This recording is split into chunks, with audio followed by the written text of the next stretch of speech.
Nuclear missile ready.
Nuclear missile ready.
Nuclear missile ready.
Ladies and gentlemen, welcome once again to another exciting rendition of the Alpha Pro series. Today, it's not just any regular Alpha Pro series. Today, we have two pros that you guys definitely have heard about. That's right, it's Jin Air Rogue and Splice's Stats battling it out for their chance at glory in this series. And we're actually almost into the first game, so I won't keep you too long. But these two, a very storied career, both sides making over $500,000, or at least very close to that. Plenty of GSL wins under their belt and plenty of Premier League events going on in their lives. So these guys should give us the most epic series you have ever seen. Unless you're not in this chat, if they're not in this channel, then you won't see it. But I think you guys want to be here if you are StarCraft fans, because you know what? We're just going to hop right on into it. So without further ado, spawning up here in the top position is Stats.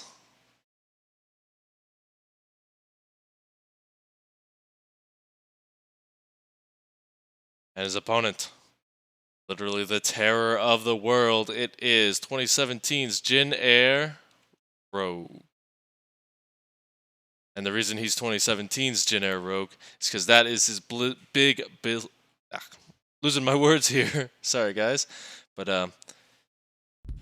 it is the year that he actually won BlizzCon, so he's going to be looking to repeat that here in this best of 9 series versus his rival Stats. The last time these two faced off, Stats got the better of him in a best of 3 series, and in GSL, Rogue returned the favor. So we'll have to see who can be the better of the two among them. Because they're pretty even in terms of wins here. I don't exactly have their exact stats for stats, but I don't have their exact stats against each other. But this should be an epic series, and already we do see Rogue kind of doing a little bit of cheekiness. He's throwing down his third base first, just gonna make sure he can get that up without stats shenanigans, and stats also being quite annoying with one probe, showing that even one probe can make a difference in a game.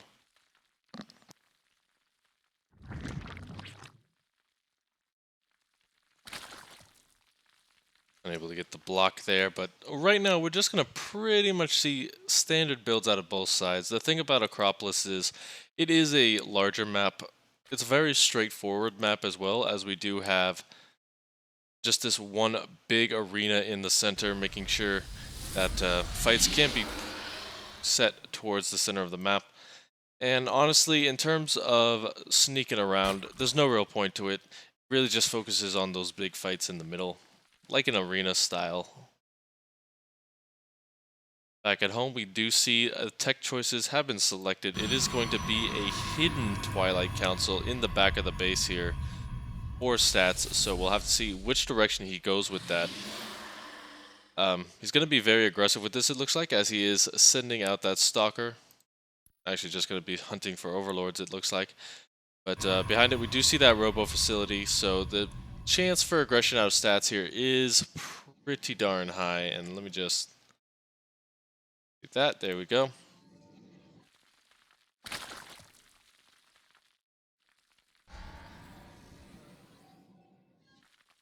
Yeah, Rogue already getting good creep spread coverage here. The fact that he did throw down that third base first means that he can get those queens out there and just start spreading that creep. Once he gets that past the halfway point, he's going to really keep control of this game. It's going to be very hard for stats to move on out with all of that.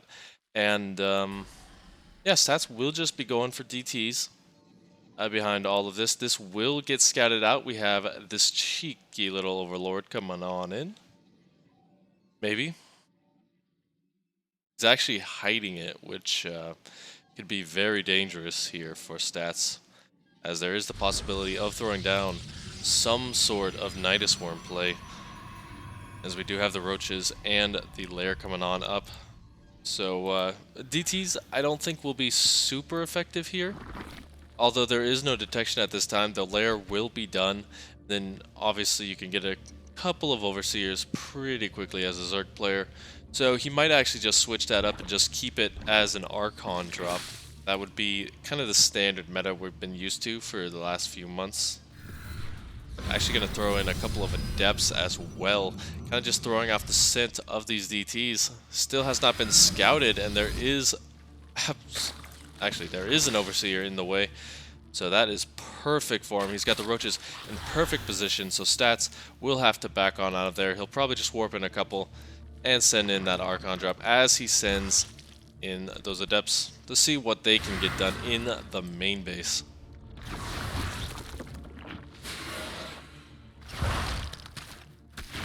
Great position here as well, to make sure that they don't lose that much health. 3 workers this early on is pretty nice for stats so far. Even going to get a couple more before these guys go on down. So a very good start for him. And he also scouts the Spire. Now the thing about the Spire is a lot of the time following these kind of Archon drops, you don't really have a lot to deal with Mutalisks.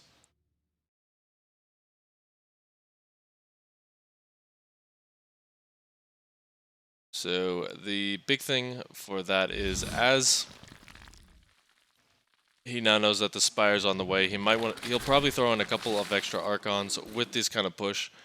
So yeah, he'll be in a fine position now that he sees that. Even starting up Blink a little bit earlier, as usually you get charge behind all of this. So just gonna get that Blink for the Stalkers, making sure that they can get underneath Mutalisks very quickly here. Even denying the creep is very nice here. But we do have Rogue going to go for a cheeky little drop here. Going to make sure that he keeps stats on his toes.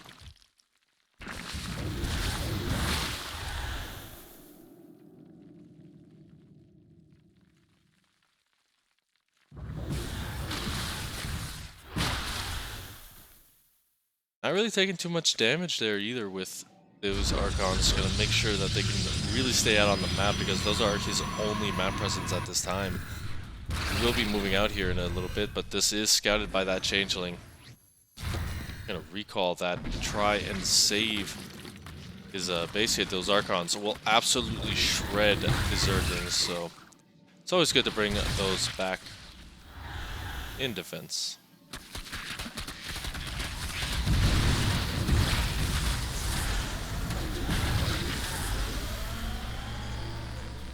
Yeah, the Mutalisks are going to come in, and they're really not going to find too much. Now that Stats knew it was coming, he can easily just throw down a couple of Photon Cannons and a couple of Blink Stalkers as well will be complete. So really, he just lost a lot of time by making those mutas.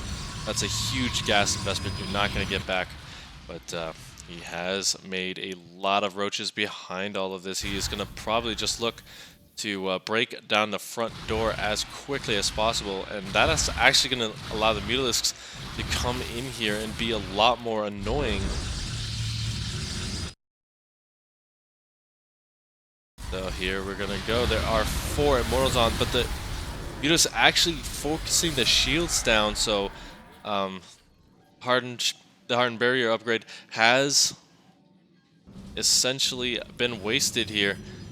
And here we go. Rogue actually going to get into a little bit of a better position here. The force field's pretty good, but there's just not enough of them. There is a lot of Zerg here, but the juggling potential is pretty nice. It doesn't look like it's going to be really enough here as the Mutalisks can try and get on top, but Rogue will have to back on out of here, wait for reinforcements. Mutalisks doing a good job of just keeping those Immortals from recharging their barriers. But overall, pretty even fight here. Rogue does have double the army supply, but those Immortals really putting in their weight in gold. The Stalkers, though, getting separated from the group, and they're going to go on down, so Rogue will have to get on out of there.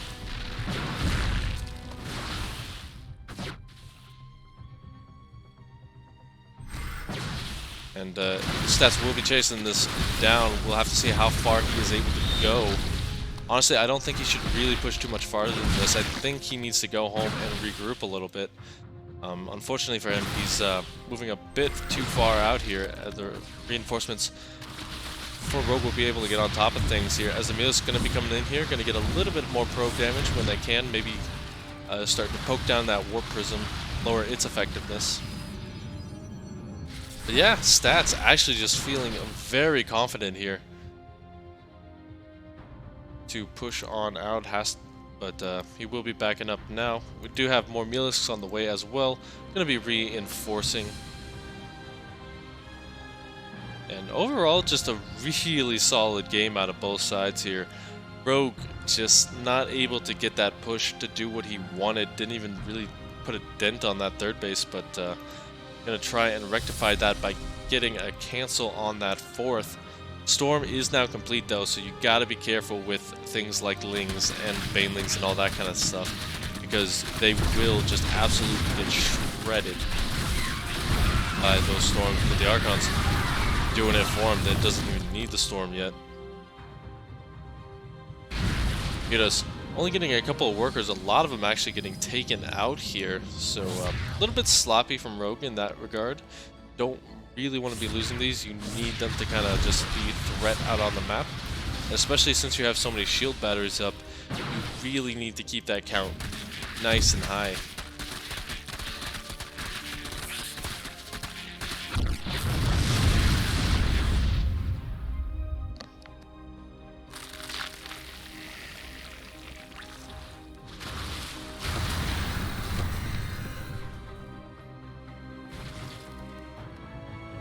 So once again, Rogue is kind of just positioning here, getting ready for it. He's even going to throw down the Baneling Nest behind this because he feels like Zealots is going to be the next choice here. Double Stargate is on the way as well, keep in mind. So that's really the deal with the Mutalisks that he thinks might be coming out a little bit more. But honestly, like, I don't really think it's necessary with this army off, because we're not really seeing any more Mutalisks, and huge storms actually going to go down, blanketing this army, making it so hard for Rogue to push on in here. There's just way too much anti-air damage to move in with those Mutalisks. So overall, we will be seeing that air transition. Got the fleet beacon on the way. Might see carriers and some Tempests coming out after this. Yeah, just picking off a couple more Mutalisks on the way out, making sure that those counts stay nice and low. He's getting a lot of Ravagers here, so it does look like Rogue just wants to keep on the aggression. No more Storm Energy, only a couple of Archons and a lot of Immortals. Even just those Mutalisks are going to keep posturing.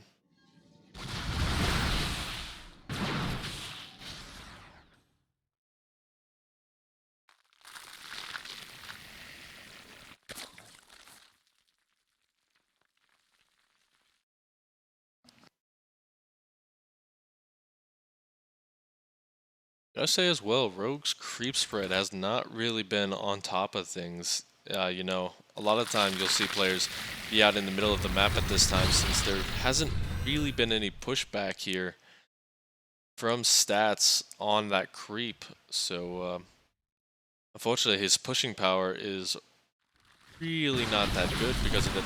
Gotta be careful though. Oh my gosh, losing so much gas in those Banelings. Holy cow. That was a big pickoff for stats, and it's a great start to this push. Just gonna try and get a top on the Phoenix, but they are just gonna say no, no, no, not today. Small run by as well, just gonna go after what he can, and the run by Rogue is actually gonna get caught here, as Ling's actually gonna get taken out. So overall, stats is just gearing up for that one big push. He's kind of doing the philosophy of you don't need 1,000 cuts to kill your opponent, you just need one big push to finish him off. And we'll have to see if that's going to be enough for him, because that is a lot of Banelings. A few good storms away from disaster, but honestly, Rogue is a player who knows how to spread his units out. And yeah, we'll have to see kind of who blinks first in this game. A lot of patience going into it as well. Not the player, but yeah,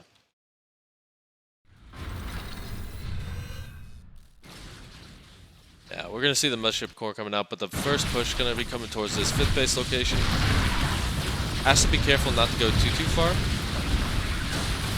And storms, great use of them right now. Gonna make sure that those Banelings don't get the connections they need.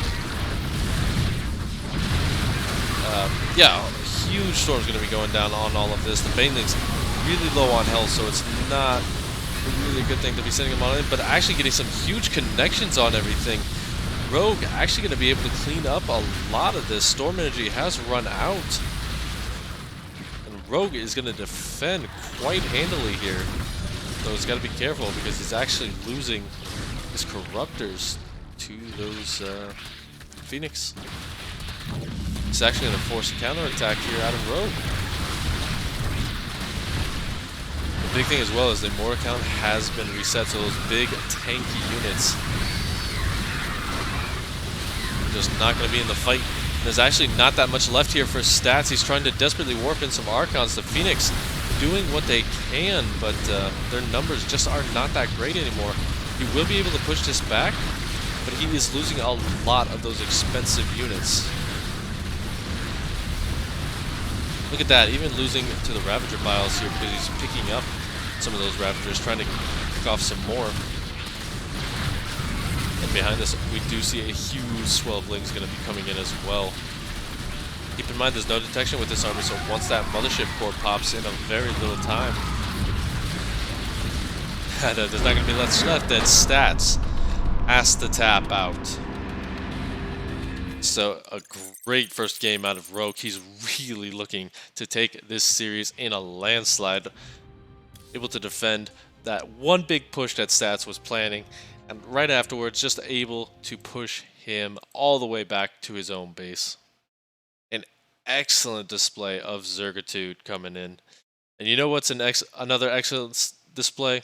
24-hour fitness. If you guys haven't heard of them, they got over 400 locations in the United States, and they are amazing. They will give you a 7-day free pass if you head on over to the Matcherino page, which, by the way, if you use that Matcherino code in-game, you can also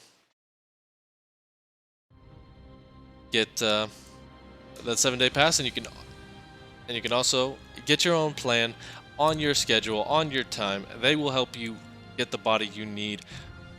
And when you have a good body, you have a good mind. Now we are going to actually get a little bit of a buddy here. So not going to have to just listen to me. 1 second, guys. I'm going to fix one thing first because I'm using the wrong overlay.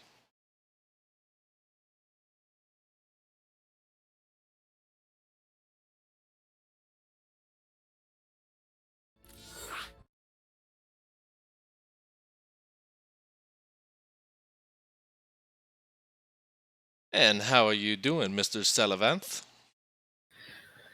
Not bad. Apologies for the technical difficulties in Game 1. I did get to catch it. It was quite a back-and-forth game. I really thought Stats was going to take that when his immortal count was just so high. Yeah, that was the big thing. Like, I was surprised he lost so many during that one big push. And Yeah, go ahead. I just thought he had it. I was amazed at how much all these Ravagers and Banelings could do. Like, that's the most gas-intensive hatch-based army I've ever seen. Yeah, and it's going to be looking like we'll have to see if Rogue can keep that aggression going into game number 2. We're going to see Turbo Cruise. So, Mr. Salavanth, what do you think of this map? This map is interesting. I've played on it a few times. In PvZ, I am not really sure about it. There's a lot of areas to attack, but some areas you just don't want to fight into. It can be difficult to hold off 4 bases, but really it's going to come down a lot to the strategies the two pick. I think an aggressive strategy works well on this map because there are a few different areas you can attack into, especially if you split up your army. So I wouldn't be surprised to see if Stats does a more of a robo-based style here. But speaking of Stats, we should introduce the players. Do you want to go first or second? 1 second. Streamlabs is breaking here. Not a problem. Hey guys, can you guys see something? See everything? Okay, good. Alright, so without further ado, spawning in the top right position, it is gonna be Splice Stats. And in the bottom left, winning a very close game 1 with some surprising hatch-based tech gameplay, it is Rogue. It's interesting. I'm looking forward to seeing what Rogue pulls out. It seems that Stats is liking to play it. I didn't see the opening of the game, but it looks like, at least in the mid-game, Stats was playing it out fairly standard, while Rogue was going for some interesting tech switches and trying to trick Stats a little bit. Yeah, I mean, the big thing is Stats was going for that tech-based style, and Rogue really just kind of stuck with the Zerg philosophy. Low-tier units, a lot of low-tier units, a lot of attacking, and just trying to overwhelm your opponent just by pure numbers here. And once he got up to that 5th base, there was just way too much for Stats to defend, honestly. So, I mean, we didn't really get to see his late game, which I think is kind of what he's going for here. Rogue doesn't have the best late game. He really does manage to get a lot of his wins with his exceptional mid-game tech. So we'll have to see if we're actually going to see that late game in this series. I'm really excited for it. I think he can definitely pull it out. I mean, Rogue has been known for his late game in the past. He has often been called the best late game Zerg in the world. That might not be true anymore, but I'm sure there's still the shadow of greatness in there just waiting to come back out. Yeah, and I mean, you gotta factor in like the latest patch, what Protoss are doing these days, and really, it's all kind of just really hard to predict how PvZ is gonna go these days. Like honestly, it just seems so back and forth on who's better than the other, you know? Yeah, I am interested in seeing. It does seem like the matchup is in a bit of flux at the moment. I would like to see more of a late game between these two, although it's interesting. A lot of people have said that Zerg is favored in the late game against Protoss now. What do you think about that? It would kind of depend because, you know, when we were seeing stats go up to that late game tech with the Mothership Core and everything, Rogue didn't, like, he had the tools and everything. He went up to Hive, he got the adrenal glands, but we didn't see really any Brood Lords or Nidus Worm play.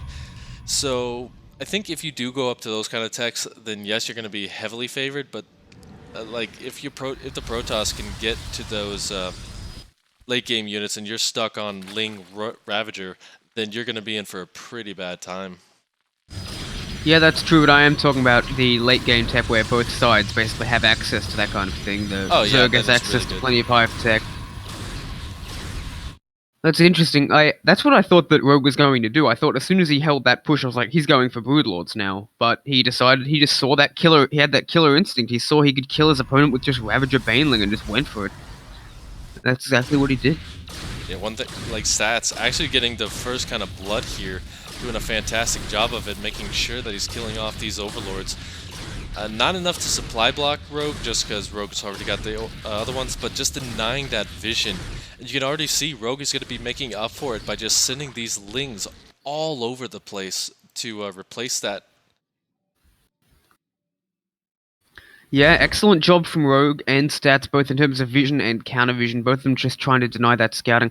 Rogue will send a flood of Speedlings, well, not really a flood, but more of just a trickle of Speedlings across to try and deny this third base, but Adept's already in a good position, and I don't think this is going to actually get much done. Or could it? Perhaps there is a little bit of surface area on those Adepts, so an attempt is going to be made, but a third Adept being warped in. I think he will lose an Adept, but he will fend it off in the end. Overall, good defense from Stats, and in the meantime, he's attacking in the main base. He's lifted off one of the Queens with his Phoenix and killed a couple of drones, and gotten out with a lot of damage on one of those Oracles, but it does survive. Yeah, so he really wanted to get a little bit more with that. You know, he invested a lot heavier into Stargate play with the double Oracle, but actually triple Oracle. Oh my goodness. So yeah, he was definitely hoping that there wasn't that much queen spread here, because that Phoenix really just meant to let those Oracles have a lot more staying power. But yeah, now he's just going to Well, there's not a lot at the third base. Oh yeah, here we go. That's what he wants. But good focus fire with that Spore Crawler, actually going to kill off one of those Oracles, but they do get 6 workers before one goes down. So kind of even trade there, almost, for these two players. Yeah, I think that's a fine trade for Stats, considering you gotta remember that Oracle was very wounded in the first place. He was okay if he was going to lose any Oracle, he was happy to lose that one, and he still has 2 left, which is really all you need for that late game. Oh, and he's continuing to push. He's getting 3 drones. So now he's lost an Oracle and a Phoenix for 11 drones, which is again a pretty decent trade, I would say. And doing fantastic there. Just really need to keep that drone count low as the Protoss player. If your opponent has to remake those drones, then he's not going to be making army units. And honestly, we don't see too much army units out here for Rogue right now. He's really focusing on that economy. Stats has those Immortals out, so these Roaches are going to lose a bit of their effectiveness. And honestly, just the layout of the map's going to make them lose their effectiveness, just because of the distance to get anywhere with those inhibitor fields. So that's really why I do like seeing Rogue is keeping his creep spread a lot more powerful in this game. Just kind of trying to mitigate that as much as possible. Absolutely, but he's also going for a quick infestation pit, so I think we very well might see Roach Swarmhost as the tech of choice this time around, maybe with some Niduses to allow him to move around this huge map more effectively. And I think that would be a pretty good strategy against what Stats has proven he likes. He likes his Immortals, he makes a lot of them. This is not an army that beats Swarmhost very well. I guess Immortals are good against Swarm Hosts, but only if they can get on top of them. And he is going for the Nidus play. I wouldn't be surprised to see a handful of Swarm Hosts coming up very soon. Yeah, There we go. I would love that as well, but it is going to be Stat's turn to kind of move out, doing whatever he can to deny creep. He doesn't really want to stay out here for much longer. He doesn't have charge yet. The storm will be complete soon, so this is kind of just keeping the pressure off him while he techs up a bit. But like you said, we do have that Swarm Host play coming on out. So yeah, he's just going to have to clean up the creep and get on out of here. Don't really want to Those overextend inhibitor at this point. fields. Those inhibitor fields can work for you or against you, because there was really nothing that Rogue could do to challenge that cleaning up of the creep, because he would have had to attack through an inhib field in order to get 2 stats in the first place, which is not something you want to do against those Immortals and those Sentries. You can just have your army chopped up so fast. Oh, that is a very lucky catch from Stats indeed. He will catch those Swarm Hosts. It will only be a brief window before another Nidus comes up, but he knows what's happening, he knows what's coming now, and this is a very mid-game focused attack. It's not really, doesn't really have a ton of longevity, though it does have a bit more longevity than I would argue Ravager Bane has, and that seems to last just fine against a very strong tech army of Stats, so maybe that's changed. Good force fields taking out a few of those roaches, well, denying them at least. Storm's forced to come down in order to defend against the Locusts, and he has his back against the wall. Stats is beginning to lose a lot of supply, but he has a lot of shield batteries as well. I believe Rogue is overextended a bit here, losing tons of roaches to this. Oh yeah, the good thing is he hasn't lost any of those Swarm Hosts, which would just be an absolute devastating blow, because he did spend so much in gas with them. Like, that much gas is a ton of roaches, but yeah, he did overextend up there a little bit. I don't think he got too much for that. And now that the storm is complete, I'm kind of curious as to why he's going to continue with Swarm Hosts. Just because with that amount of AoE, you're not really going to get that much for the Swarm Hosts. Well, it's also possible to always, hit somewhere where the enemy army is not with Swarm Hosts and Nidus Worms. It's also very difficult to take a 4th base against an attacker like this. So maybe his plan is just keep Stats starved on 3 bases. He's very well he's probably going to get the Forge and the Twilight Council here, or even the Nexus if he wants to go for it. These Swarm Hosts just do so much damage so fast. The Forge gets killed, the Nexus gets killed, and he could have denied Blink, but chose not to in the end. Overseer will get cleaned up in the end, but there will be one Nidus trying to go up. But the Immortal spread is good. He's got an Immortal and the Natural to fend this off, and now there will be no more access to the main and Natural of Stats directly. Stats is increasing his supply, though. He's nearly maxed. I'd say he's done well, but he needs to take a 4th base if he wants to stay in this game. Yeah, we'll have to see if he's going to be given the time, as Rogue is going to be moving out once again and popping that in the main base as well, that Changeling. There was a Changeling. Yeah, there was Even one I didn't see it, but fight going on in the middle of the map, as well as he's fighting without the Swarm Hosts. The Swarm Hosts are forced to retreat in order to stop Stats from killing his Roach-based army. And he is storming those Locusts. Wow, he really wants to get damage done. He really wants to go in. But in the meantime, there's a counterattack against the undefended Natural of Stats. Stats is warping in Stalkers and Zealots, but I don't think it's going to be enough against his Roaches while Stats moves forward on the other side of the map. Lots of action going on everywhere. So many... but with extra Immortals, he does manage to clean this up in the end. A Nidus Worm going down to just brings these Swarm Hosts to wherever they need to be, but Stats is moving forward and threatening an attack against Rogue. But he would have to go through an inhibitor field in order to do that. It can be so hard to attack in at the right angle. Yeah, I did not realize exactly how hard it was. And there were some burrowed Roaches for Rogue waiting for their moment to strike. In the meantime, I think Stats has the better army overall. But a flank from the Locust is coming on down, and that could be absolutely devastating. He's almost out of storms. Almost all of these High Templar are going to get sniped down, and Stats is forced to retreat, having stuck around for too long. And all of a sudden, the game swings back in Rogue's favor. Wasting a lot of storm energy here on a lot of those Locusts, so the Roaches are actually just going to move in uninhibited. He's only got a few more storms left, just going to morph in a couple of Archons to keep this going, so Rogue actually just going to back off right now. He is completely maxed with his army, and the Roaches finally got Tunneling Claws, but they are spotted by that cannon, so no dice for them. They're going to start to get taken out here. Couple of good storms hitting all of these Ravagers, and actually just going to back up a little bit, go through the inhibitor field, try and get a little bit more done. And overall, this is a lot of Zerg, and he's starting to lose some of those high energy High Templar. Oh man, so Rogue The Like- Nexus is under serious threat, and it is going to go down. Oh my goodness, these Swarmos doing so much damage, but has Rogue lost too much? He does have his army surrounded, and I think this is Stats' moment to go. 31 Roaches on the production tab, but actually, Stats has lost almost all of his Immortals. He's got some in the main and natural, and I think he has to use them right now and just go for it, because he's down to 2 bases. Yeah, that's the big thing right now, is he won't be able to replenish this army very easily. He had to throw down 2 Nexuses at the same time. So overall, Rogue just really needs to kind of hold him off and keep it going for a little bit longer here to keep this base safe. He's only on 4 bases at this point, keep in mind. So, I mean, overall, Stats actually pretty even still in terms of that income tab as well. As soon as that base is complete, and we do see Broodlord is going to be on the way as well, so we'll have to see when he adds in those Corruptors, waiting to 4th base change goes those in. down again, though. Ooh. And the 3rd base, again, this is the game. You just deny bases constantly for the Protoss player. That's how this style works, and Rogue is playing it out to perfection.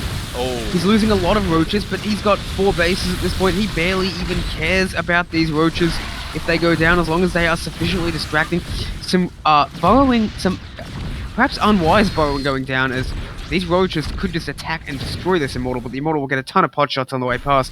But Stats, again, he just doesn't have enough Immortals, enough units to actually kill Rogue, and Rogue is now building up towards that Great Aspire, as you said. Rogue is playing deep, Stats is playing defense, and he can't afford to. Yeah, this attack has been pretty nice, killing off the 4th base, but it's unfortunately just going to lose a lot of his units. There is a flanking attack coming down. Stats is attacking the Nidus network Ooh, in one there you spot go. while trying to deny a 5th in the meantime. So it is essentially a game of base denial. 4 bases for the Zerg, 3 bases for the Protoss. Both of these states have been happening pretty much forever. And Stats baits out a wave of Locusts, which is very good because that means he might have the chance to build up his bases once again. Yeah, The that's supply is pretty low though. That's the big thing right now. Stats has been on the defense for so long that he feels like he needs to just stay out on the map and attack. Otherwise, he's just going to keep getting overwhelmed by all these Swarm Hosts, all these Roaches and Ravagers.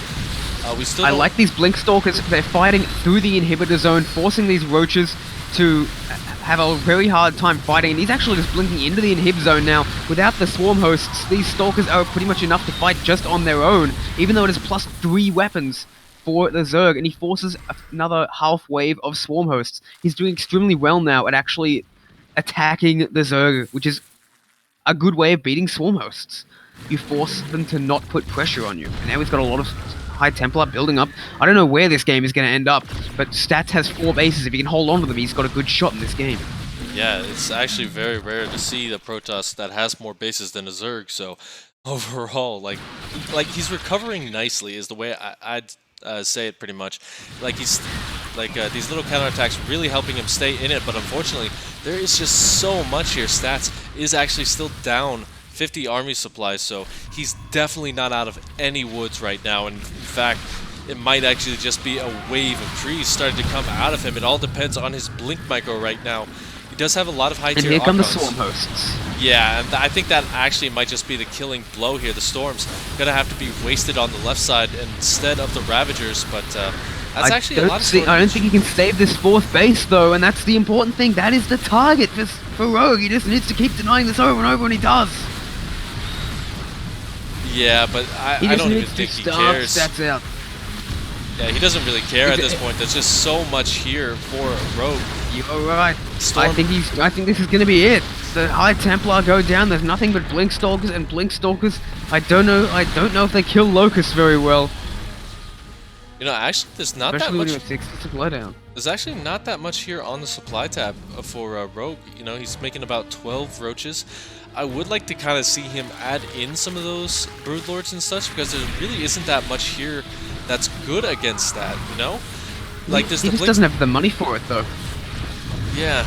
But look at that. He's killed a bunch. He's killed about 6 Chardots and 2 Archons with that one wave of Locusts. He's done it literally for free.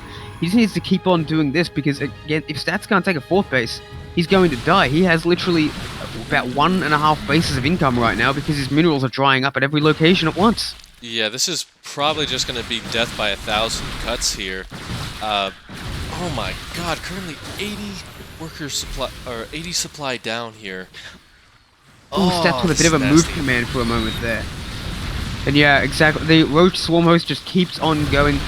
Rogue is only on 4 bases, but crucially, one of those bases is not one of the bases he initially took as his 4th, so he is not as starved as a Protoss is. I don't see how Stats is ever supposed to get a 4th base. In fact, this wave may very well be the last. There are no Immortals left. The shield batteries are doing what they can, but there's only so much they can do against the wave of the Swarm. Stats is down to 90 supply. Rogue is doubling the supply, and I think we might see a GG very shortly. And there we go. Rogue goes up 2-0. So an exceptional game number 2. Rogue is just starting to steamroll this series.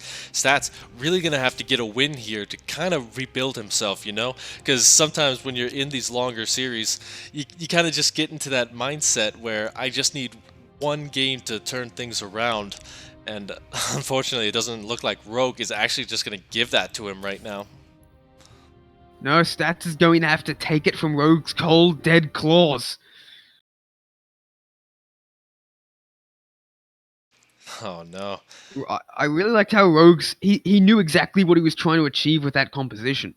He knew that the goal was to just deny the 4th base over and over again, and without 4 bases, Stats would not be able to get the kind of high-tech army that was needed to stop him in the long term. Yeah. So it seemed like Rogue was losing a lot of fights, but as long as he was able to deny that 4th, he was winning the war. Yeah, and I mean, obviously that was pretty good. Just kind of just pushing where his opponent wasn't. The use of the Nidus Worm.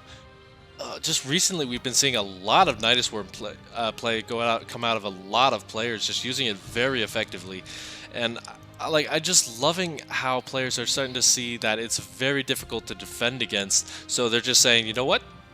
I got it. I'm gonna use it. You got a problem with it? Take it up with Blizzard. The Nidus Worm is one of those things where it's very easy to defend against 1 or 2, but if you create enough of them, you only really need to succeed once. It's like Maru's Widowmine drops, you know? If just one gets through, you're in a world of hurt. And they're a lot cheaper than Widowmine drops. Oh, much cheaper. If you deny a Widowmine drop well, you can deny like 400 minerals and 200 gas from the Terran. If you deny a Nidus Worm, you only deny 50-50. That's very little.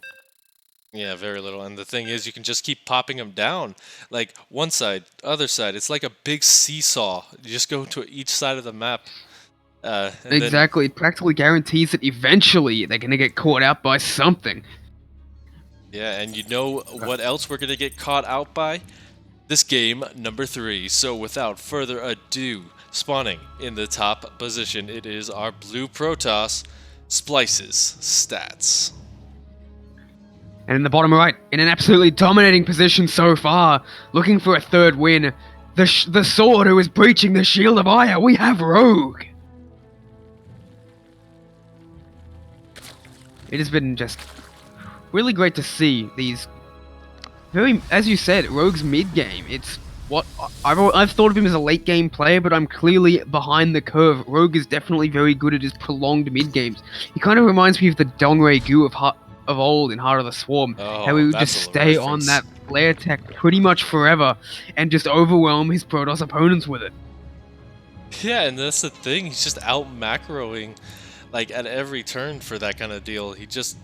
Those composition guys are very mineral intensive. You're getting a lot of lings at once. You're getting a lot of roaches, which really aren't that high in gas cost. The Swarm Host, yes, they're kind of expensive, but overall, that's a very cheap unit composition for him.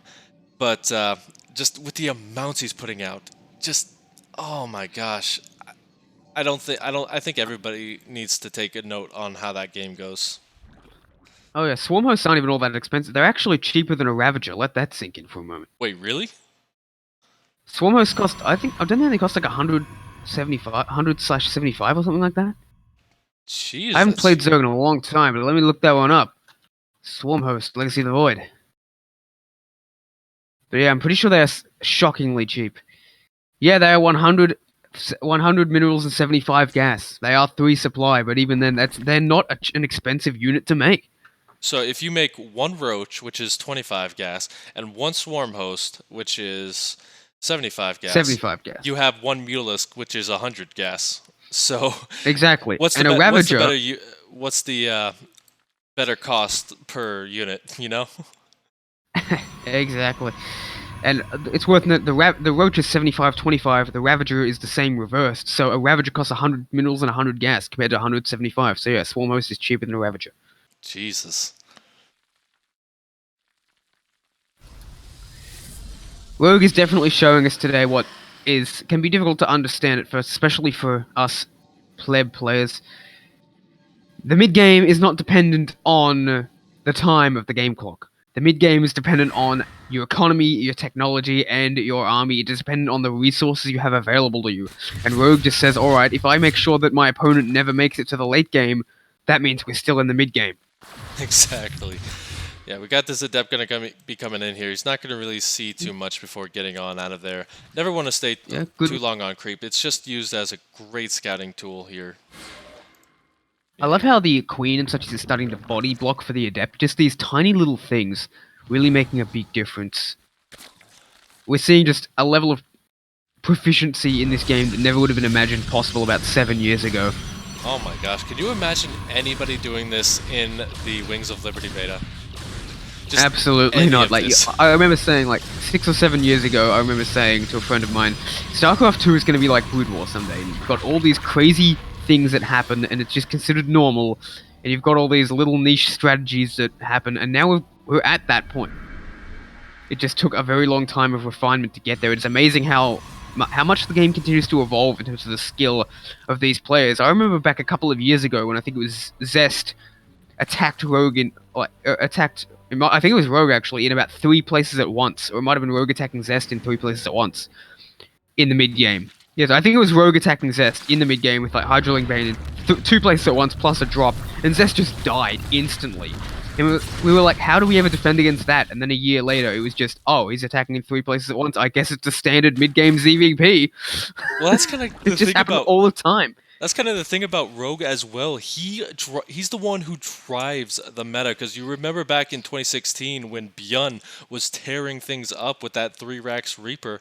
Rogue was actually the one who figured it out on Sequencer. He caught all those Reapers. He destroyed Byun. Like, it didn't even look close in that. And although Byun did win BlizzCon that year, like, just Rogue made him look silly.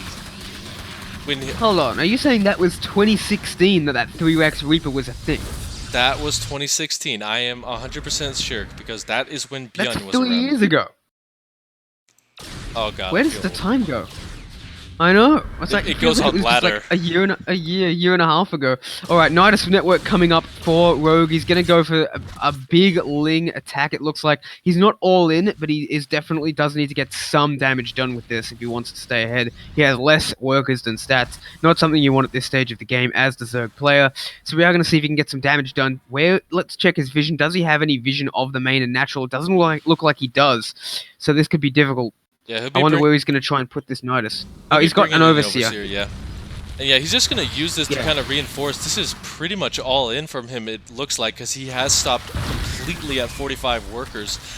I'm very worried about it, because he is losing this first set of Lings, which is the very important part here. And just the fact that he's not in the main base, but here come the Queens as well to spread that creep. Not really but Stats knows now. Yeah, he knows. I wonder if he'll just give up this third base. That would be the smart thing. Yeah, especially now. Drones just went down. 14 drones? Oh my gosh. And yeah, look at that. If he wasn't all in before, he is now.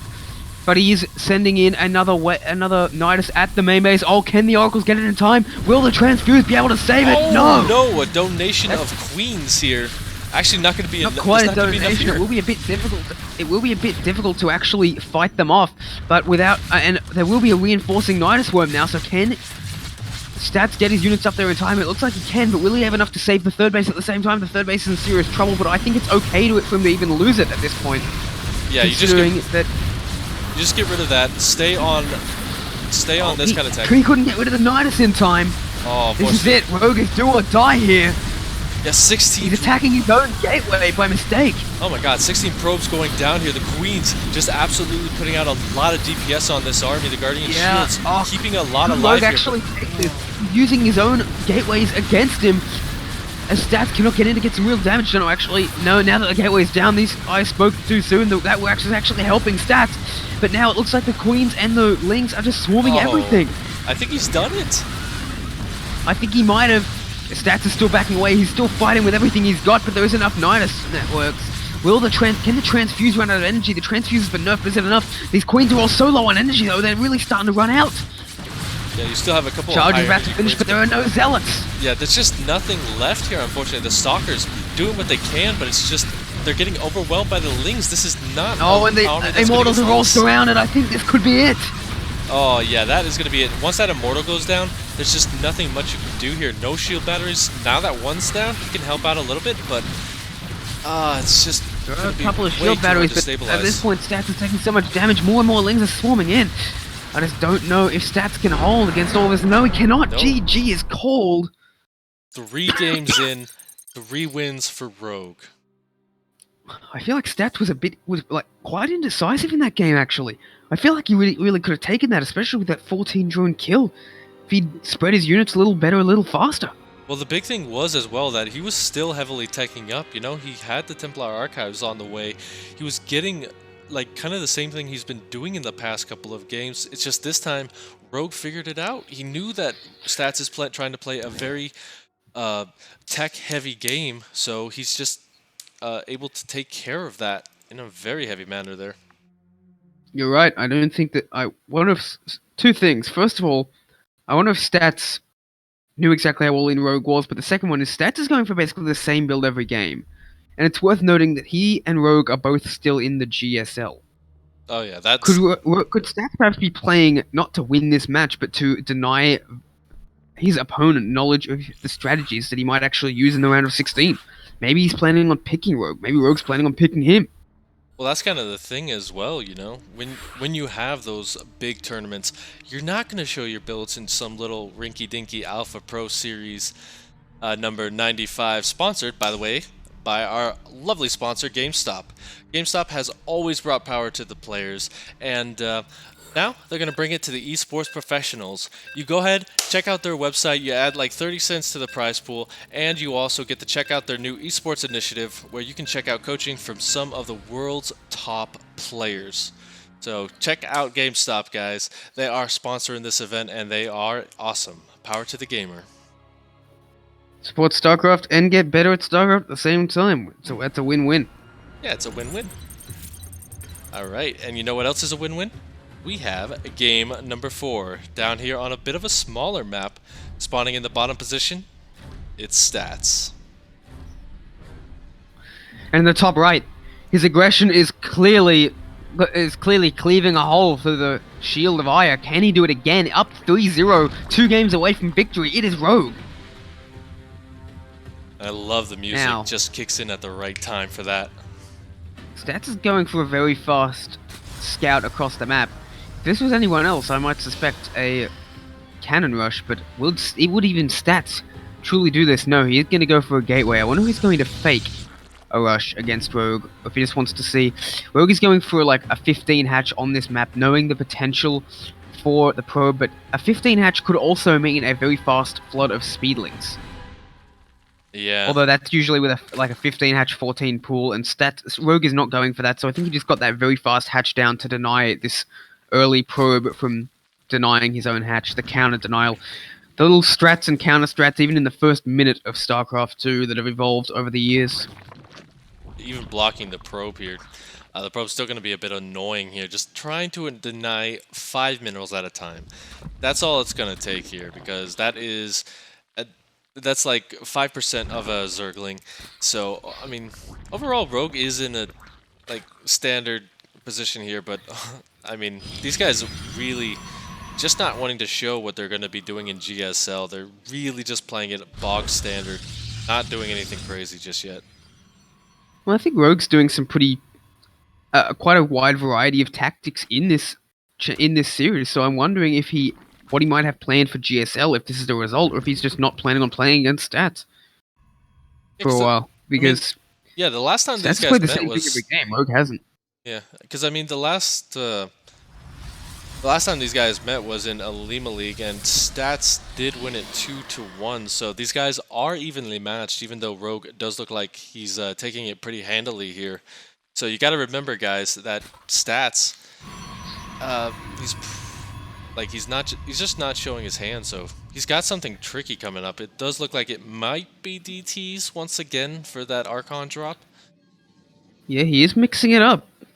He is going for the Twilight first. Not the Stargate, which he's done in both games 2 and 3. Well, that's kind of the thing as well, is those first 3 maps were actually much larger overall. You know, King's Cove, one of the bigger maps in the pool. This, in a much smaller one, you're not going to get as much utility out of a Stargate. Yeah,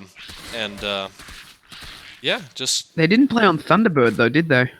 No, not yet. It has been Acropolis, Turbo Cruise, and last one, King's Cove, so... All the bigger maps Yeah, going out first. But Thunderbird is the largest map in the pool. That's very true. It might be. So we've got a lot of big maps this season, but he hasn't picked the biggest of the biggest yet, which is interesting. I wonder why Stats has chosen to avoid that map. Which is kind of funny Stats too. Going in, seeing what they can scout. It's kind of funny that he's avoiding Thunderbird too, because that seems to be a very popular map these days with player choice. You see it in a lot of tournaments here, actually.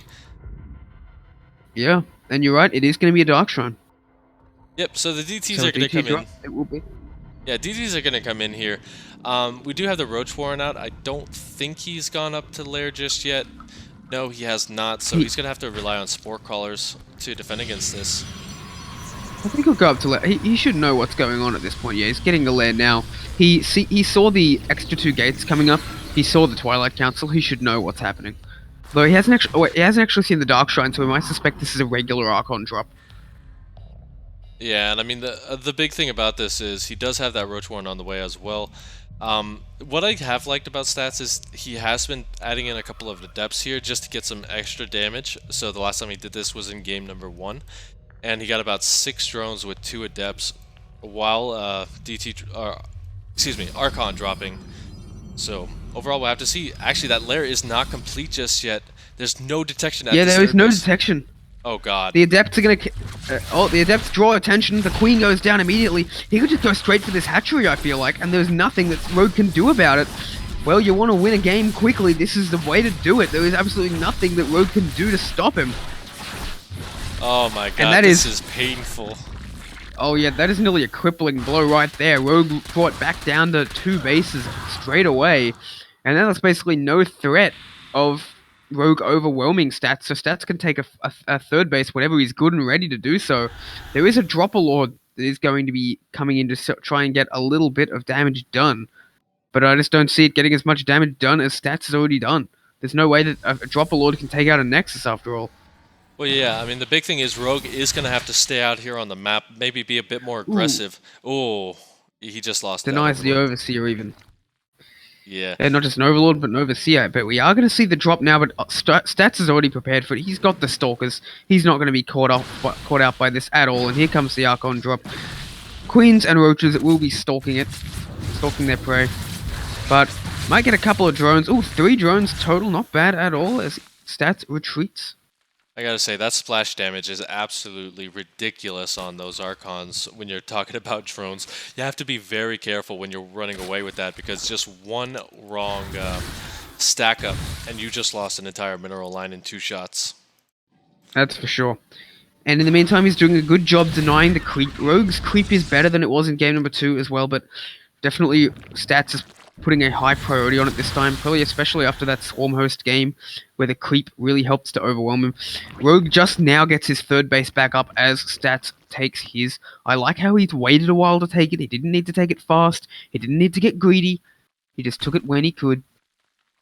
Yeah. And when he was safe to do so. And I mean, I like this from Rogue as well, because he knows the follow-up to this. Behind Archon drop, you're going for charge. You're going for Immortals. And guess what? Neither of those shoot up. So he's got that Spire going to be finishing up here. The Archons are going to be pretty much all you have versus this, and they're just going to be in really small numbers for this kind of push. That's true, but Stats is already going across the map to attack before the Spire is done. I think this could be a very devastating and decisive timing from Stats. Yeah, we'll have to see. He needs something to put himself on the board. Going for the third base is Stats, so he's gonna have to fight down that little choke. He's actually counting on it because he's got those sentries coming up. So Yep, a handful of Lings try and get some damage done, but they're not going to find much. There's already some Zealots and a shield battery at that third base, while Stats is just looking for an opening as Rogue moves around. And Rogue has spent most of his money on defensive units. He can't really afford Mutalisks at the moment, which means that Stats has done his job and he can just go home. Only a handful of Mutalisks now on the way, but I think Stats is... Did Stats see the Spire just now? Yes, he did. He knows the Spire is on the way. yeah, He's and getting that's- Blink and +2. Yeah, that's exactly what you need. Just getting some confirmation on that. Even just sitting that Overseer there over the third base so he doesn't have to spend money on a Spore Crawler. I really like that. That's kind of funny. Yeah, it's interesting that we're going back to the old style of PvZ. It used to be that in PvZ, the Protoss has to move out and harass the Zerg and force them to make stuff they don't want to make. Then for a while, Zerg basically became the dominant mid-game force with their Roaches, with their Ravagers, with their Hydras and Lurkers and Hydralink Bane before the Hydralisk nerf.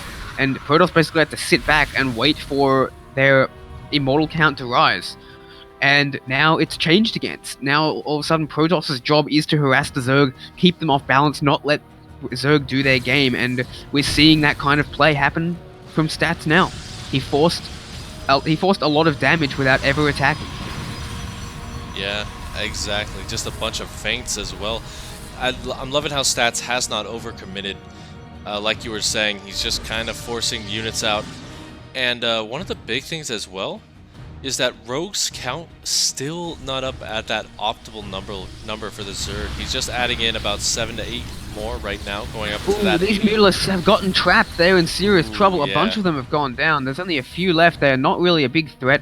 A few Stalkers in the main is enough to fend them off from pretty much anywhere, since it's very difficult for them to get to that natural. Yeah, you know what though? And in the meantime, this. Rogue can't attack.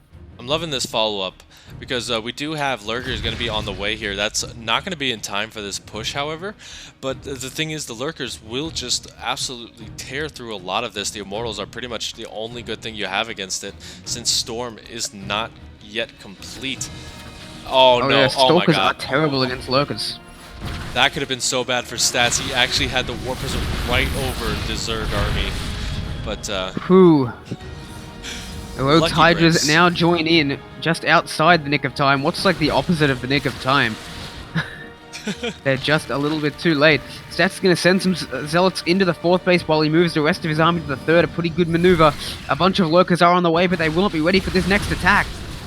But Stats just decides to move back, does not commit. Stats splits up his army, but it looks like Rogue is going to have to defend right here. Rogue splits off his army, but I think he does not have quite enough units at the third base. These force fields buy enough time? The third base is still alive, and now the Lurkers are here.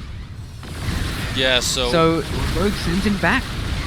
Yeah, I didn't get really too much with that. About 7 drones did go down. But now the Lurkers are out, you can't really push up these ramps that well. I don't think there's any detection with this army. There might be... No, you're right. Oh, no, one there's observer. a single observer. Yeah, I But can't that's see where not it really is. very good against Lurkers and Hydralisks. It's just right over There the it top is. of the army near the Immortal count. There it is, and fourth base is attempted by Stats, but it will be perhaps denied. Yes, it will be denied by these Lings. Forced to cancel. And Stats is going to have to retake that fourth base as Rogue is going to a Hive, and I don't think that Stats is going to be able to kill him. But Stats is also going to be able to deny a fifth base for a fairly long time. I think it's not easy to take a fifth base when you're defending it with these static Lurkers. But here comes a Nidus Worm to try and get some pressure done on the other side of the map. If you look at the map right now, Stats owns it. He is everywhere, and Rogue is nowhere on this map. He's attacking in two different places at once, trying to find a spot which does not have an adequate amount of defenses. And it looks like he might have found it as he sends the majority of his Immortals to one place where there are not many Lurkers. And will this observer... Oh, the observer just gets taken down, just in range, but I think it's still a good trade for Stats overall, as the Adaptive Talons upgrade for Lurkers begins. Yeah, which does mean As well we as do that have... fourth base again. Yeah, which does mean we do have that Hive tech, so it's going to be a little bit easier. We for have Rogue. another attack at that fourth base, though. Oh god. A bunch of lurkers are going to try and take it down. And Stats really needs to defend this, but he has to bring his army back, it looks like, because he doesn't have detection in the air. Oh, wait, he does. He has an observer now, and he's sending Stalkers and Zealots back, the most mobile of his forces. Oh, and 3 lurkers will get taken out for Rogue, and he saves the 4th base. Very nice. But a Nidus Worm in the main base. Oh, but an Immortal pops at just the right moment. If Stats realizes it, but he doesn't. He doesn't see it? He doesn't know it's there. Oh, No. That could have been perfect for him, but it doesn't work out. Where is his army? He's fighting at the 3rd base. He does not have enough units at his own 3rd base. And all of a sudden, this game just got crazy. Yeah, he's catching the reinforcements a little bit, but now that that's in the main base, unfortunately the Zealots are going to be taking that out, so no dice for Rogue. I wonder if he split up his army improperly. He's got all the high-tech units at the 3rd base attacking and all the low-tech units defending. I feel like he might have done better doing it the other way around. Oh no, like this is kind of a bit of a bobble here for Rogue. He doesn't really have that much left.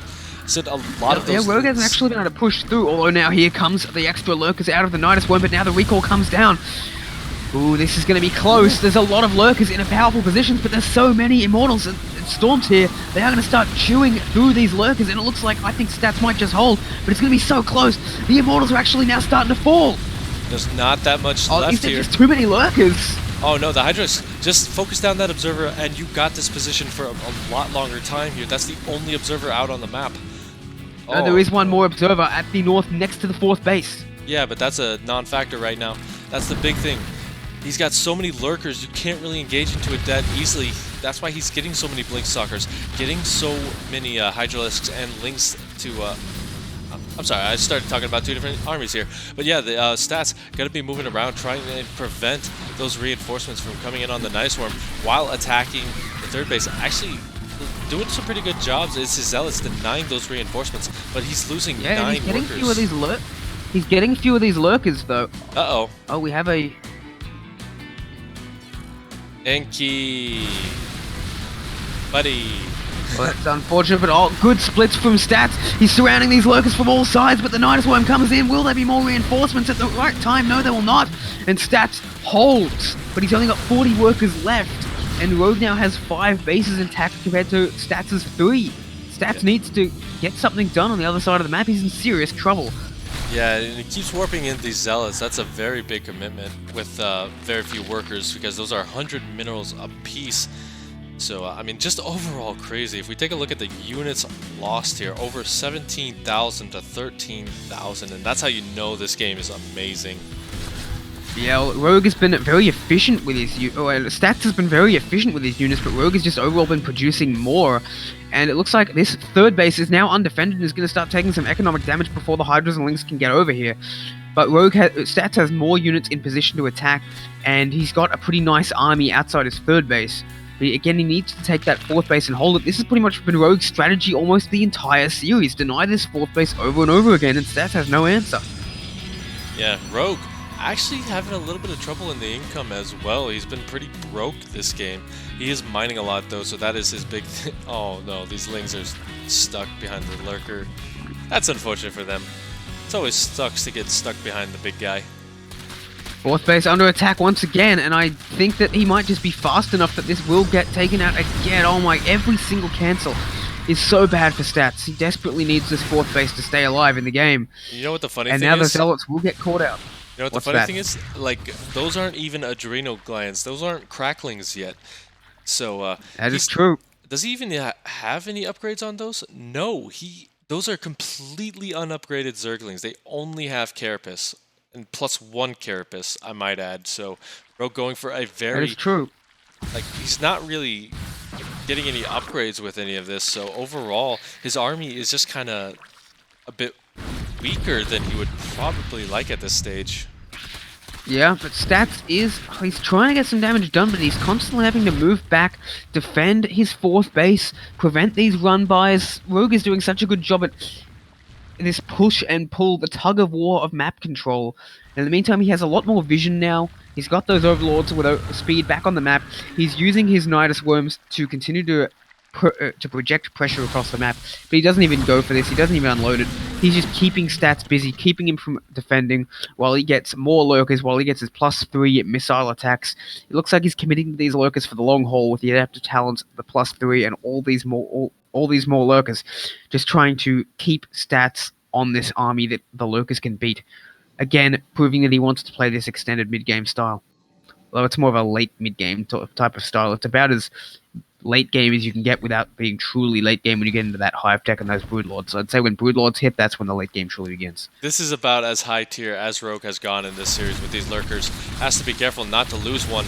That is just so good of an ability there. The adaptive talents, that is. And yeah, The just fourth look at phase is this. now done. Yeah, and I mean, just look at this. That choke point, you just really can't move in there. He does have Storm, he has a lot of Immortals, but I mean, there's just so much that Ooh, is out there's an here. attack on the fourth base. This could go very well or no, very no. poorly for either side, depending on exactly how this flank works out. Oh my god, that's so many lurkers, and how are you supposed to engage that when they just move in so quickly? But I guess he's decided this is how. The lurkers don't really have much support, and the Immortals are nicely spread so that only one or two of them can be hit by spines at any given time. Stats is... I thought he was winning this fight so well, but all of a sudden it looks like he's forced to retreat. What's going on? He engaged that almost as well as he possibly could have, and it still wasn't enough. You gotta be careful He's here. splitting up his army, he's attacking these lurkers again, he's getting Chardrots up on top of them. Is he Wow. finally going to take out these lurkers in the end? I think Oh, it's Rogue so close, but it looks like- overextended, but I don't know. He's gonna Yeah, lose a but- lot of lurkers here. He did Yeah, get a but lot of the high Stats has tier lost units. a lot as well. This was far from a free kill of these lurkers. Stats is still very low on supply. I mean, they're The both pretty low on Blinkstalker's supply. blinking forward to Holy attack these cow. Hydralisks. Both sides are so low on supply right now. As you said, this is such a scrappy game. Blinking backwards, the Lings are sort of the king of a scrappy game, and Rogue has already proven he's happy to remax on Lings when the time calls for it. Yeah, And he's that- taking a 6th base in the meantime. yeah. And I think mean, this might is just be it. This is a game of economy, and as you say it, yep, Rogue will go up. Is that what I think? It That is is 4-0. match point. It is. I did not expect this to happen at all. Ah, stats just looking overwhelmed here by Rogue. Like, we got to think about what's going on in Korea at this time. It's a decent time for him, but you know, maybe Stats has been playing all day. He's tired. He needs to get some chicken or something. He just needs to eat. Or we don't know what's happening with these guys, but look at that. We're gonna But, see. okay, Stats has chosen Thunderbird. If there is any map in the map pool where he can fend off Rogue's aggression, it will be this one. And I can say this and sound smart because, well, if Stats can't hold against Rogue here, then he won't get another chance to prove me wrong. Yes, and you know, Because the match will be over. and you know what? Since this series has gone so fast, we do need to throw in one more thing. Actually two more shout outs for you guys. So we're going to send you to a quick commercial break while we get this game underway. So we will see you guys in just a sec. Stick around. Still more awesome StarCraft to go. Now places here to rest, filling the holes on my soul. I see, I like, I go, I get, no one can hold me back. I see, I like, I go, I get, go, I get, go, I get, go, I get now. Go, I get, go, I get, go, I get now.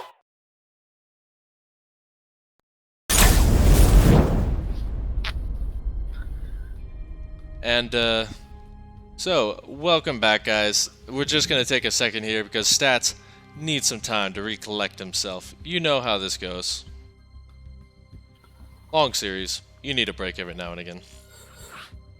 Not to mention, the mentality's got to be affecting him now. Even if you're just treating this more like an extended practice session than anything else, it's still got to get to him losing 4 games in a row.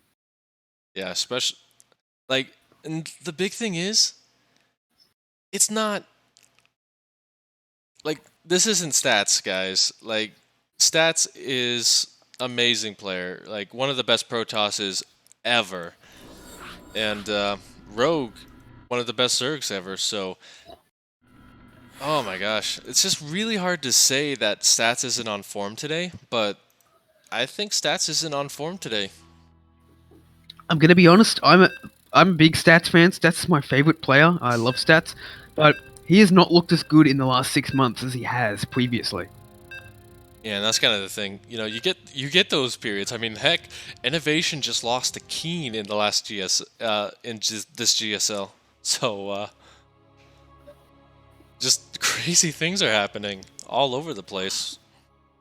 Yeah, that is true. I mean, last season, Maru did get knocked out in the round of 32. It can happen to literally anyone, including the most dominant player, perhaps of all time in GSL history at that moment, got knocked out in the round of 32. Yeah, and speaking of dominance spawning, down here in the bottom position, it is Splice Stats. And in the top left, looking absolutely invincible. Destroying Stats' defenses, bit by bit, dismantling at every turn, looking for the perfect sweep. Can he bring justice to the swarm? It is Jin Greenwings, Rogue! Yeah, I think your intro man. was a bit more than mine. It's alright, I'm kind of the intro guy. It's what I do. If Game 9 comes around, you've got to let me have the intros, because I go full Maynard on it and really hype them up.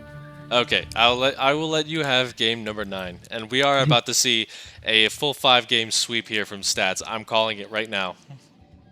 Let's at least hope we see some comeback. I would like to have this series go on for at least one more game. It is a great series. Come on, Stats, show us what you're made of. Yeah, he's still got a lot of tricks up his sleeve, I'm guessing. But watch, what's going to happen is Rogue's going to look at this and he's going to say, oh, I just beat this guy in a best of 9. I'm going to pick him for the round of 16.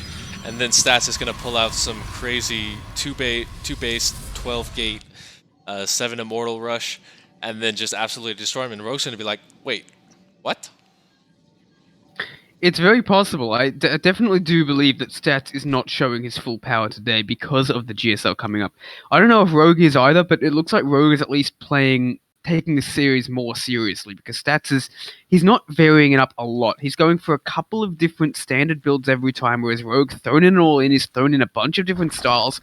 It's kind of like Stats has decided, okay, I'm going to play this series out as just deny as much information as possible, play my standard thing. But Rogue, on the other hand, has decided to gain as much information as possible. He's like, let's try a bunch of different styles and see what works. And so far, the answer is everything, which is actually probably to Rogue's benefit, because I think he gets a lot more information than Stats does. What information does Stats get? Oh, if I'm just playing my regular game, he can beat me with everything he wants. Whereas Rogue might see, okay, this is what's working better, this is what's working worse, etc., etc. I think Rogue is getting the better of this for a potential GSL meeting, as well as in the game score in total. Exactly, and we're also seeing that Stargate play come out once again, so Stats, he likes the Stargate play on these bigger maps. It's just really able to get him across. He has been very good with his Oracle control as well. He only lost that one Oracle that one time in that one game with that one player. And that was to kill 6 drones as well. I think he was happy to sacrifice that, given the amount of damage he was able to receive and given how low it already was. He essentially got 8 drones for that Oracle, because the first 2 drones, that Oracle took the majority of the shots to get those as well. So 8 drones for an Oracle is completely fine. I don't even think that was a mistake from Stats. Oh, that Overlord just barely survives with 8 hit points remaining. 1 shot from a Stalker would have taken it down. Oh, don't worry, that Oracle is about to come out, and the Stalker will take care of it. Yes, it will, in the end. But Rogue will now know that there is an Oracle. Yeah, so it was he does kind of reveal that, surprising. but the big thing is Rogue does need to understand that Stats hasn't been keeping with the Oracle play. Like, he has been making a couple of Oracles and then transitioning into the more standard Twilight Robo play. So that's really what Rogue needs to kind of just identify every now and again and make sure of that.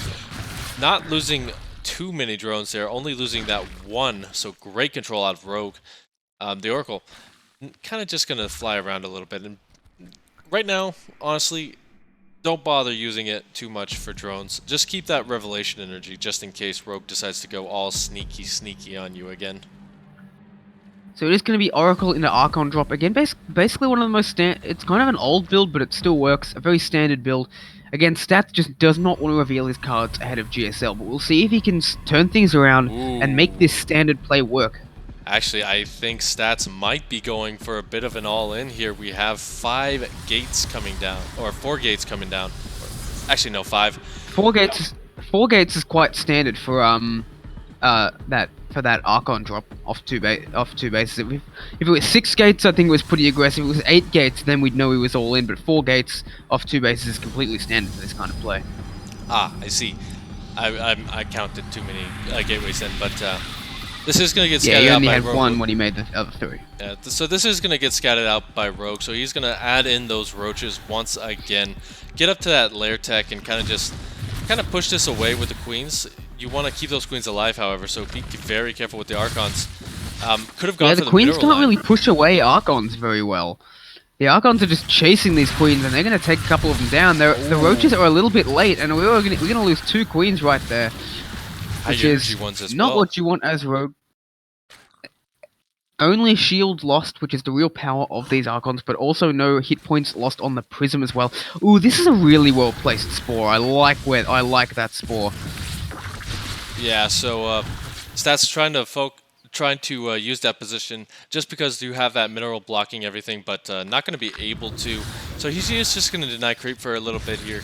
Can't really overextend with these. That one of those Archons is very low on shields, and I mean, have you ever seen an Archon that was low on health instead of just shields? Not often. Exactly. But the Oracle. And we once do again see a going 4th down. base in Aspire. We see a 4th base in Aspire, we see more Immortals, we see Charge, we see +1. I can't help but feel like we've seen this all before.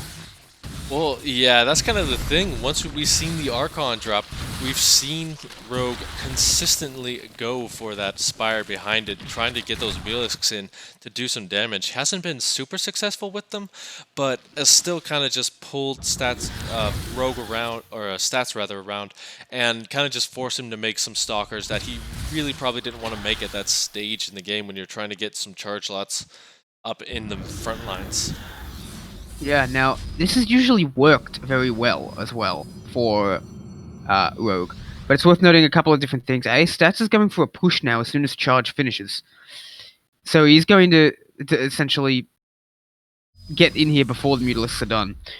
And secondly, this is a very large map, so that mid-game focus attack that Rogue has been doing is the least likely to succeed on this map. As we mentioned earlier, I like how he's holding the Zealots. He's not actually spending the charge on them, and this 4th base is going to go down, and all of a sudden, Stats has gotten probably one of his biggest victories so far in this series. He's one thing as well, he's the one denying it now. One thing as well is he's really forcing Rogue to focus on this Roach tech here, not able to get out those Mutalisks like he would like that Overseer. Just getting ready for the Nidus Swarm, but there are a couple of Phoenix already in the production because he did see the Spire. I don't think Nidus is going to be as powerful just because of that. You know, it's going to be very difficult to get any of that out. Canceling +2 for a bit as well, though. Rogue making the most out of that situation. And Stats just kind of being a little bit indecisive, saying, I don't want to attack right now. You have way too much. Yeah, I would have liked to see Stats sort of continue to shark around, though, considering these Swarm hosts are at their least dangerous when they're on Rogue's side of the map, defending.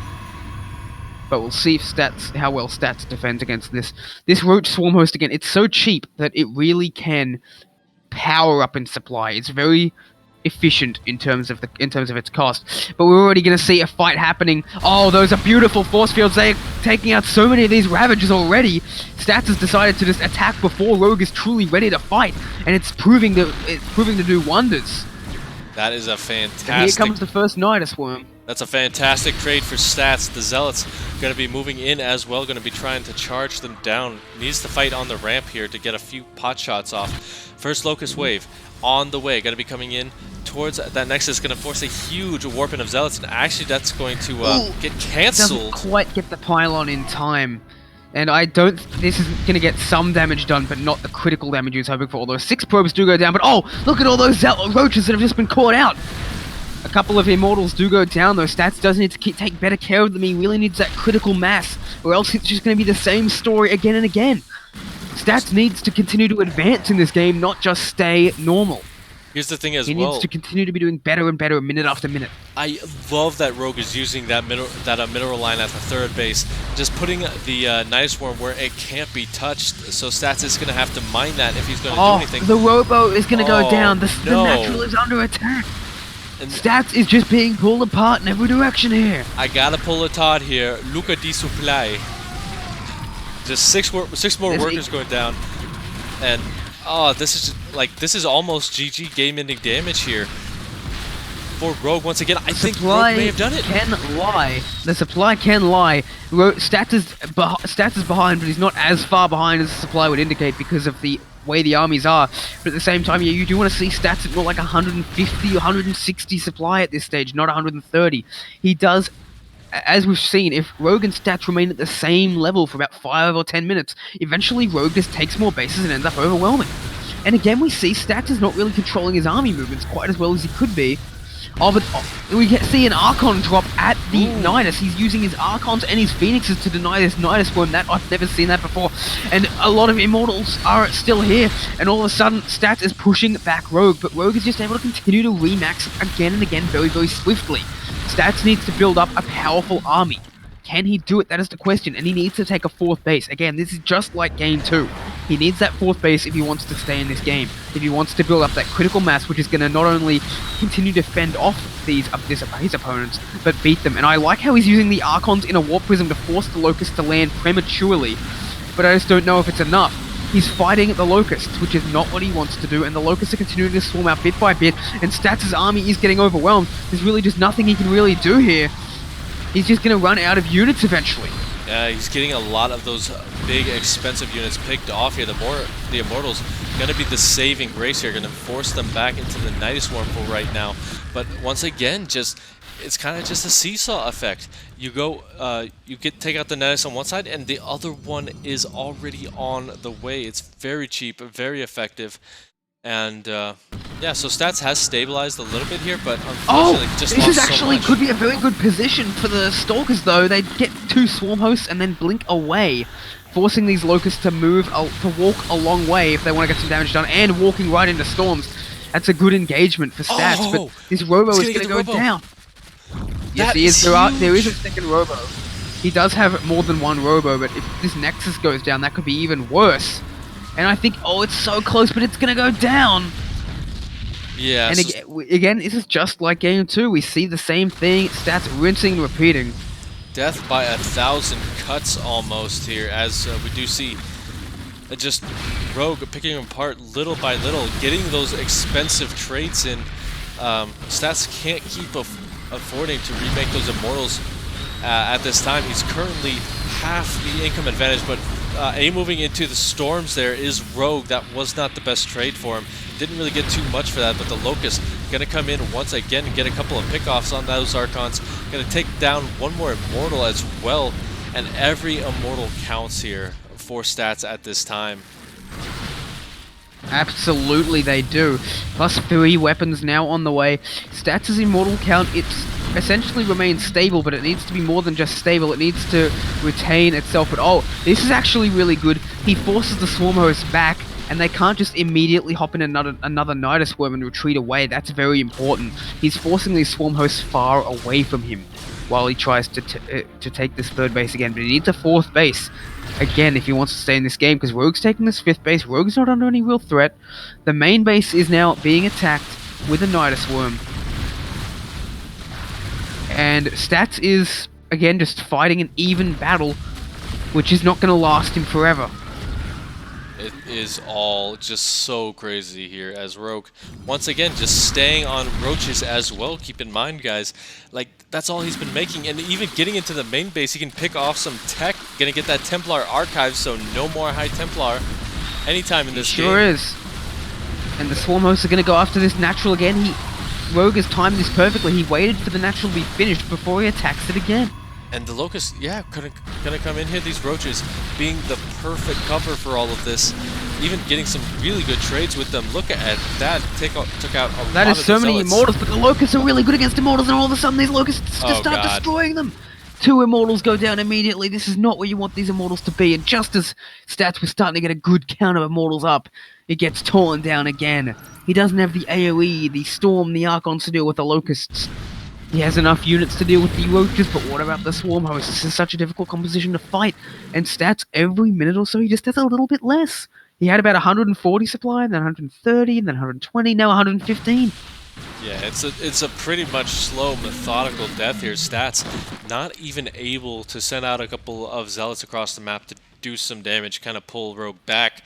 So overall, it's really just been Rogue's game and Rogue's series here as well. Even gonna lose the Warp Prism. So that's not just not really able to pay attention to his units, as you know we've seen from him. You know, a lot of time he'll juggle those units in the Warp Prism. He'll keep them alive much longer, but it just yeah. Like I think overall, You're not wrong. like the series is just getting to him. He does have a Templar Archives back, so the Storm's gonna be important, but he just doesn't have the time to get the energy up. And with that Cybernetics core going down, you're not gonna be really making too much more with this. You're gonna have to rely on these immortals. The High Templar are being attacked with a small force at the third base, and several of them do get sniped down, which is absolutely terrible for Stats. He does take out these Roaches and Ravagers, but again, those aren't the units that matter. He's just going to keep replenishing it. What matters is the army that Stats ends up with at the end of these fights. It's not just about winning, but about how well he wins, and he's not winning very well. Yeah, warping of 7 Zealots or 23 Roaches. Which would you prefer to have? I know, I would definitely prefer to have the Roaches. Yeah, even just saying, you know what, I don't care about any of these. Going straight for the third base, not going to get it this time, but that's about to be mined out anyway. Exactly. He needs to get this fourth base, and he's never really had the chance to even try to get it. He's gonna try and he's gonna try and strand these swarm hosts. But it doesn't even matter. It's just like, oh, okay, you've just got only immortal. I'll just kill them then. You need units to support the immortals. That is pretty much Numbers GG. will tell in the end. Yes, that is absolutely the end of the game. GG is called, and Rogue will take it in a clean sweep. Yeah, I was hoping for more from Stats in that game, but you know what? You can't be too mad about that, because now, guess what? We get to talk to the legend himself, Mr. Rogue Jin Air. That's his last name, right? Indeed, Jin Air? we shall. I'm sure it is. But we all know him as Rogue. Yep, the king himself. So we'll have to see We'll how be they're... getting Hajin Sun in the chat fairly shortly to bring us in for a winner's interview with Rogue. Yeah, and you know who's going to bring you that interview, guys? GameStop. Once again, they've just really expanded themselves into the esports community. They've even built a new community of esports coaches who can bring their power and their knowledge to you. It doesn't matter what esports you do, it all just matters what you like, what you love in the esports community, and they will give it to you. So, power to the players. Check them out on the Matcherino page, and don't forget as well, use the Matcherino code, because if you use that code, it's $1 today. Usually it's only 50 cents, but now it is $1. It takes you about 30 seconds to give $1 to your favorite player. That translates to about $120 an hour worth of charity. When do you get something that good? Not often. Exactly. We have so many people in the chat, and I know you guys have been enjoying this series. So give these guys a little bit of love, and we will give you the love as well. There should be just enough time to do these Matcherino codes before we are able to get our interview underway anyway. So rather than listen to us ramble, why not share some love with your favorite players, especially if you're a Rogue fan, as Rogue will get the lion's share of today's prize. How much of it is he getting, do you remember? I believe it is about $300-ish the last time I checked it, but I mean, there's so many... That's the total prize pool, but what percentage is Rogue getting? Is it like 70-30, 80-20? I'm not actually sure. I think it's like 70-30. I think Sushi kind of handles who's going to get what, and talks like just they decide amongst themselves. But I'm not actually 100% sure. Yeah, I believe so. I believe they do decide among themselves, and Sushi handles it, but I think we were given that information, and I'm just trying to find it now in the Discord room.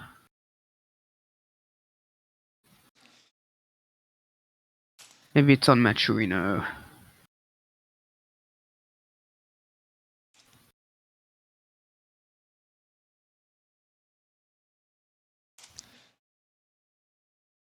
Yeah, but I mean, you guys check out the website. It's an awesome website, and it's really been great to the Alpha Pro series. I mean, this series has garnered over thousands of dollars almost for just all these different players from NA pros to EU legends to Korean gods. And we're actually coming up on 100 here pretty soon. 5 more, and we hit that Yeah.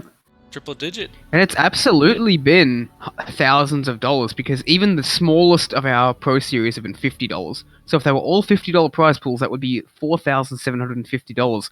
We've had so many more. We must be closing in on the $10,000 mark at this point. Yeah, and that's a lot for esports, huh?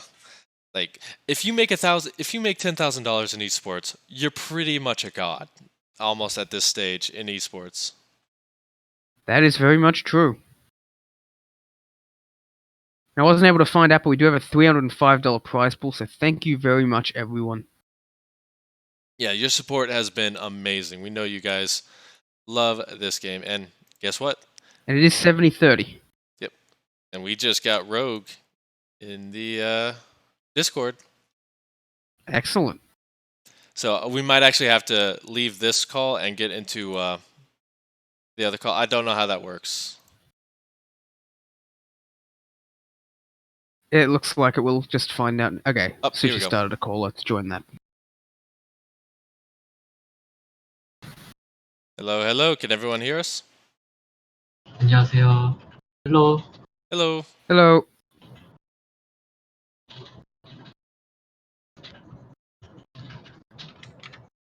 Okay, we have... Is this everyone here?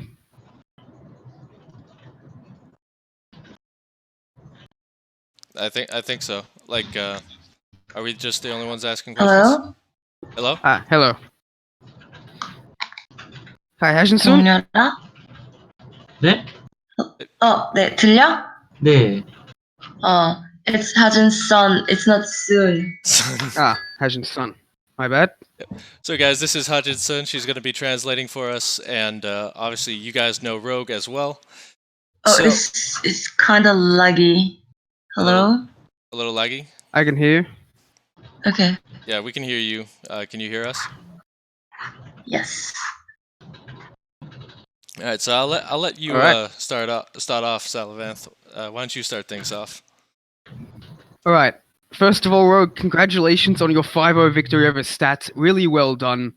My question is, how do you think the upcoming GSL has affected the preparations for this match and how both sides chose to approach it? 우선 5대0으로 이긴 거 너무 축하드리고요.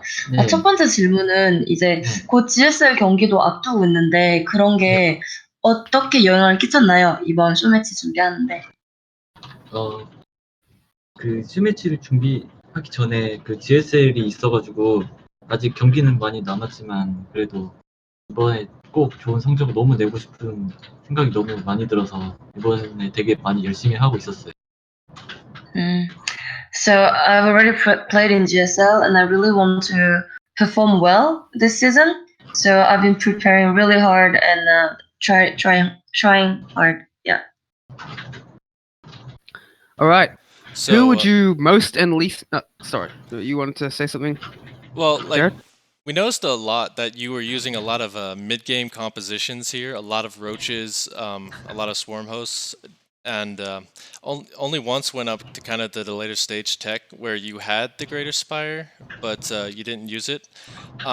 Do you think your mid-game composition is kind of your best feature when you're going up against Protoss, or is it just this series specific where you decided to do that? 오늘 경기를 하신 걸 보면은 약간 후반 빌드보다는 약간 중반 체제인 뭐 바퀴나 군단 숙주를 많이 쓰셨는데 그게 토스전에 이게 좋다고 생각하시나요? 아니면 그냥 오늘 경기만 약간 이렇게 흘러간 건가요? 맵에 따라 좀 다른 것 같기도 하고 맵의 그 터보 같은 경우에는 군단 숙주 쓰기가 되게 좋아서 쓰게 됐고 방금은 제가 좀 실수를 해서 상황이 불리하다고 생각해서 군단 숙주를 쓰게 됐어요. So I think actually it depends on the maps. For example, on Turbo Cruise, swarm hosts are really good. And on the last map, I made a few mistakes, so I felt that my opponent was ahead. That's why I had to use the swarm hosts. Interesting stuff. Thank you very much. Who would you most and least like to face in the round of 16 of the GSL, do you think? 16강에서 제일 만나고 싶은 선수와 제일 만나기 싫은 선수. 만나고 싶은 선수보다는 테란전이 하고 싶고 만나기 싫은 건 선수는 딱히 없고 그냥 저저전을 좀 피하고 싶어요. There's not any particular player, but if I could choose, I would rather play a ZBT, and I'd like to avoid any Zerg player. So you feel most confident against Terran players coming up. So does that kind of mean that you were? Sorry, I lost my question. I think Sushi had one Sushi's not in the that call. he wanted to ask. Is he in the call? Okay. I thought he was. He's typing He is something now. not. In the meantime, let's go with a bit of a personal question since we don't want to reveal too much ahead of the upcoming GSL. Do you play other games other than StarCraft 2? And if so, what are your favorites right now? 이제 스토 질문을 이제 GSL 준비해야 되니까 이제 그만하고 혹시 스타크래프트 말고 다른 게임도 하시나요? 원래는 롤을 하다가 요새는 다른 게임 하면은 게임에 집중을 못 해가지고 그냥 다른 게임을 하고 싶은데 그래서 메이플스토리를 요새는 좀 하고 있어요. So I used to play League a lot, but I want to focus on GSL right now. So I stopped playing League and I'm playing a game called Maple Story. Do you know if you know this game? I know of It's it. it's a Korean RPG. Kinda. Yeah, it's a pretty popular Korean MMORPG for those of you in the chat who might not be too familiar with it. It's got an original. It's got a number 2. It's actually has like millions of players. People love it all around the world, not just in Korea, which is great to hear. Let's go with Sushi's question next about Broodlord and Festa versus TOS. A lot of Protosses are complaining about that in the late game for ZVP. What do you think? Do you think it's strong or not? What are your thoughts?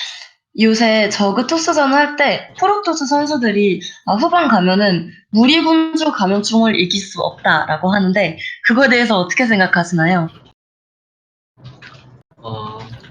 저도 요새 후반을 많이 안 가봐서 잘 모르겠는데 다른 게임 보면은 저그 후반을 이기기 힘들어 보이긴 하더라고요. 조합도 어떻게 해야 될지도 토스가 모르겠고 저도 잘 모르겠고 그래가지고 토스들이 빨리 끝내려고 하니까 저도 상황이 불리한데 토스가 끝내려고 계속 무리해줘가지고 상황이 좋아지는 경우가 좀 많은 것 같아요. So actually, I don't play that often. I don't really reach the late game. But when I watch other ZVP, I can totally see why they say that. Why Infestus Broodlord's composition, it looks strong, and that's why I think Protoss don't want to go until the late game.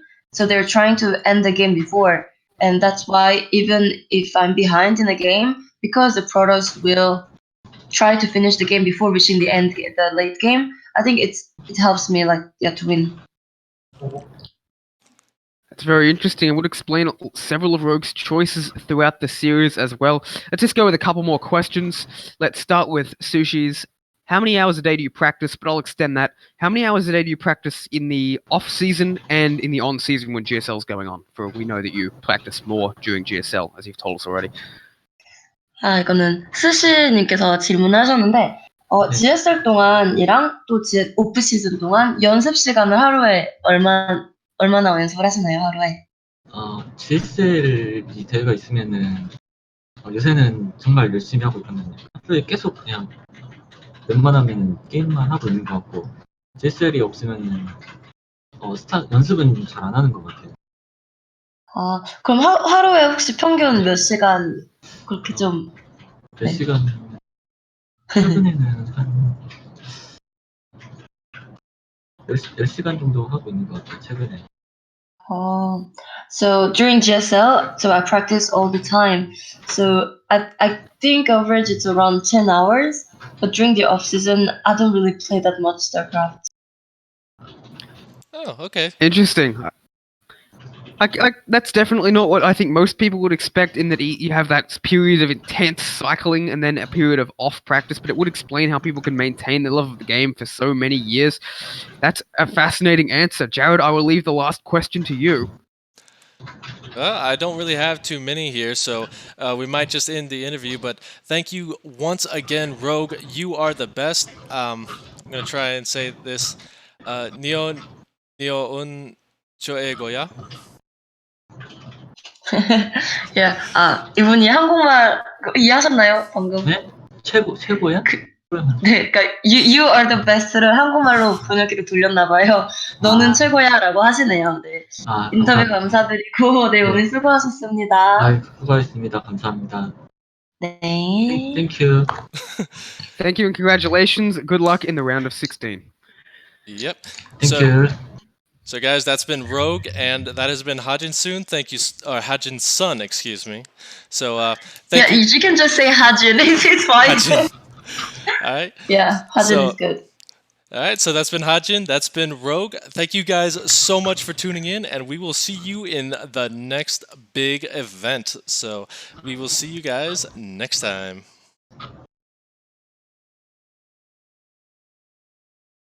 Bye.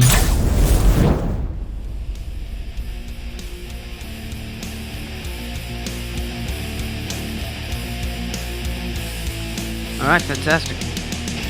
Yeah, I realize.